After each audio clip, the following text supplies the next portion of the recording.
tapi mungkin setelah itu bisa dilakukan. Misalnya kayak kasus Peggy kan pra peradilan, kan ada nggak disebutkan bahwa dia meminta ganti ruginya.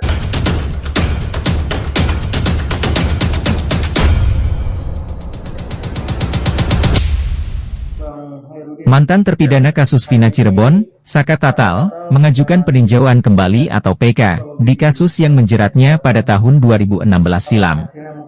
Pengajuan PK ini pihak Saka Tatal ungkap, memiliki 4 novum atau alat bukti baru untuk mengungkap bahwa kliennya tidak bersalah dalam kasus Vina Cirebon. Hal ini diungkapkan oleh salah satu tim kuasa hukum Saka Tatal, Hairudin. Lebih lanjut, Hairudin mengungkapkan, 4 novum tersebut juga bakal dihadirkan di sidang PK, terhadap 8 terpidana kasus pembunuhan Vina Cirebon. Dapat informasi lebih lanjutnya. Tapi dengan adanya tes psikologi seperti itu, harapan kita akan menguatkan mental Saka Tatal dalam menyupport dia, karena dia mengakui dirinya tidak bersalah dalam suatu tindak pidana, walaupun dia sudah tidak ditahan lagi, akan tetapi guna menyupport dia, harapannya di PK bisa bebas dan diperbaiki nama baiknya. Artinya itu untuk menguatkan mental dia, artinya sudah benar apa yang dilakukan LPSK. Karena kita tahu lembaga LPSK kan sesuai undang-undangnya, lembaga perlindungan saksi dan korban. Artinya bukan hanya dilindungi, dijamin mentalnya juga sangat perlu dengan dilakukan tes psikologi. Berarti yang dampingin siapa tadi Bang? Pemeriksaan psikologi. Perkembangan lebih lanjut terkait siapa yang dampingi, ya tentunya dari tim pengacara. Saya hanya bisa jawab seperti itu. Bang, apa perkembangannya sudah sejauh mana mungkin proses PK dari Saka Tatal sendiri nih Bang? Sebelumnya kita sudah mengajukan permohonan PK ke Pengadilan Negeri Cirebon. Kemudian hari Kamis besok tanggal 28 ya, akan diadakan sidang PK, dan kita sudah menghadirkan ahli seperti Reza Indragiri dan ahli yang lain seperti Pak Muzakir untuk menyampaikan keterangan ahli dalam sidang PK nantinya. Ada berapa Bang saksi ahli yang dihadirkan oleh tim Abang untuk membela Saka Tatal? Yang jelas banyak ahli ya yang kita hadirkan, nanti ditunggu saja. Yang jelas ahli-ahli yang kita hadirkan ya ahli sesuai dengan keahliannya, ada ahli pidana, ahli psikologi forensik, ahli hukum acara pidana, terutama berhubungan dengan ahli kedokteran forensik, itu akan dihadirkan semua. Karena banyak sekali dugaan kejanggalan-kejanggalan di situ. Nah, mereka para ahli akan menjelaskan seperti itu.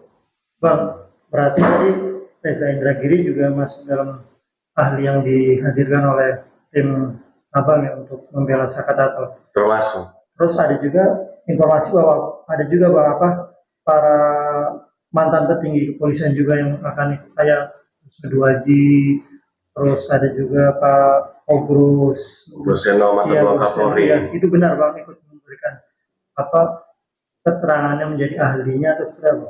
Iya, termasuk itu diupayakan nanti akan datang sebagai ahli. Berhubungan, misalnya berhubungan dengan scientific crime investigation, mereka akan lebih paham seharusnya proses di kepolisian mulai orang ditangkap itu seperti apa. Masuk ada dugaan tidak profesionalnya pihak tertentu, terutama kepolisian dalam menangani perkara kematian Eki dan Vina ini. Tapi benar nggak Bang sudah mengantongi 4 alat bukti kabarnya seperti itu Bang? Kalau untuk mengantongi 4 alat bukti, iya. Siapa maksudnya? Maksudnya ada bukti-bukti novum baru ya? Oh, itu bukti novum ada 4 ya, tapi saya tidak melampaui daripada Pak Krisna dan Pak Farhad untuk menjelaskan itu, nanti mereka yang akan jelaskan. Nanti kan ada perbaikan ya, ada perbaikan dan ditambah dengan kita hadirkan ahli di situ. Kalau untuk Saka Tatalnya sendiri seperti apa Bang? Terakhir komunikasi, maksudnya dia sendiri sudah menyatakan siap nggak untuk teknik sendiri Bang? Kalau dia dari dia sendiri udah mulai kita daftarkan, udah dia bilang dia sangat siap.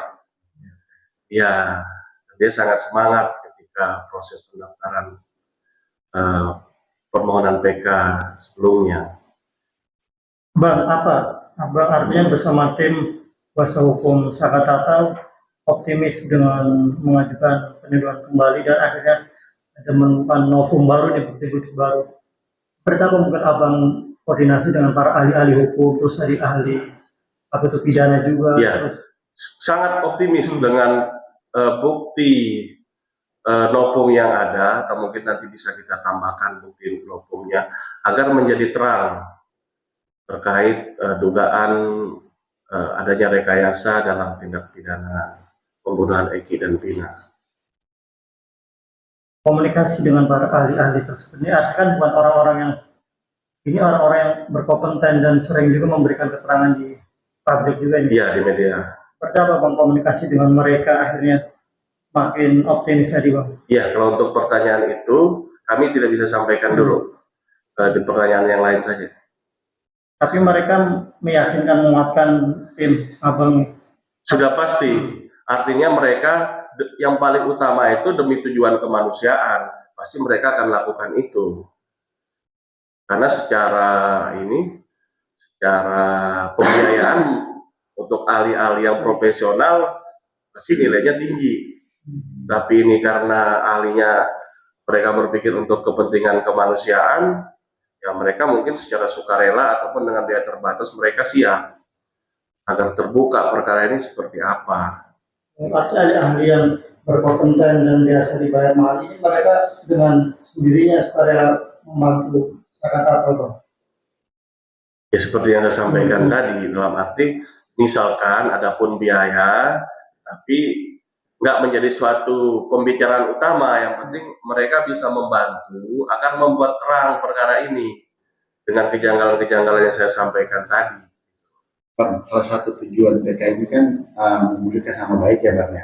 Betul. Artinya bentuk konkretnya seperti apa sih Bang jika nanti putusannya digunakan sama Saka Tatal, artinya PK-nya itu disetujui, bentuk realisasinya seperti apa Bang nama baiknya Bang? Dalam putusan itu tentunya harapan kita menyatakan bahwa terpidana Saka Tatal misalnya bukan pelaku dari tindak pidana dan tidak bersalah dalam hal ini. Kemudian memulihkan nama baiknya dan direhabilitasi.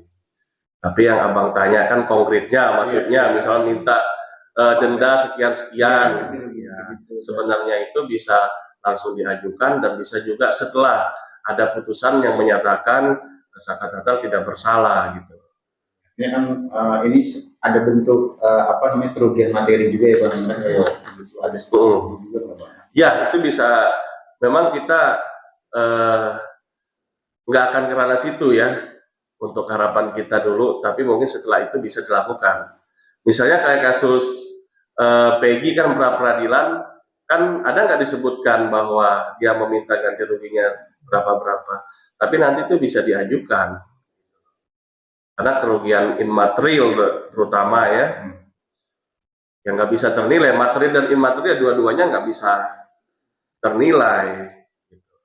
Bang, kalau sidang peninjauan kembali itu prosesnya seperti apa sih Bang? Akan menghadirkan juga nanti apa orang-orang yang 8 tahun yang lalu apa polisinya segala macam atau seperti apa prosesnya Bang? Semua pihak tadi kan sudah menjelaskan terkait permohonannya, habis itu dihadirkan apa namanya ahli dan pihak-pihak yang terkait, itu akan dihadirkan semua. Nah, tentu ada subpanopum dulu di situ.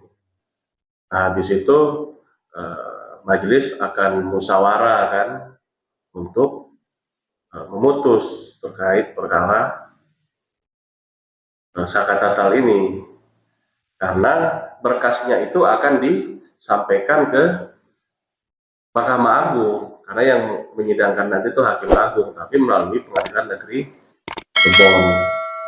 Berapa lama Bang proses sidang PK sendiri Bang? Nah, itu relatif Mas, mungkin secara prosedural seperti itu.